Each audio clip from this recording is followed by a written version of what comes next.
និយាយពីថារឿងស្លាប់មិននេះមួយបងប្អូនចាស់មិនថាជៀនឬក៏អាំងទេគឺកូនប្រុសកូនស្រីរបស់ខ្ញុំក៏ចូលចិត្តញ៉ាំមែនទេបងប្អូនចាស់ជាពិសេសយើងបានជ្រក់ល្ហុងឬក៏ទឹកត្រីកោះកុងឲ្យទំនើបជាមួយទឹកសក់អីចឹងណាបងប្អូនចាស់គ្រាន់តែជាតែម្ដង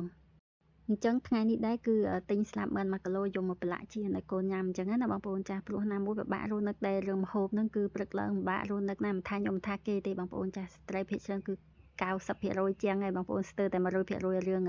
ម្ហូបហ្នឹងគឺពិបាករស់នឹកជាងគេអញ្ចឹងណាបងប្អូនចាស់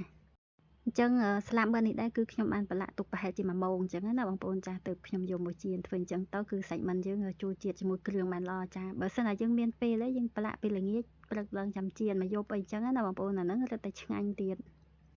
អញ្ចឹងបន្ទាប់ពីជៀនត្រឡប់ទៅត្រឡប់មកឆ្អិនហើយគឺដួសដាក់ចានជាការស្រេចហើយបងប្អូនចាអញ្ចឹងម្ហូបរបស់ខ្ញុំថ្ងៃនេះគឺស្លាប់មិនជៀននឹងឯងបងប្អូនចាហើយជាលក់ជាមួយទឹកត្រីកោះកុងមានទឹកសក់2 3ផ្លែទៀតអញ្ចឹងណាបងប្អូនចា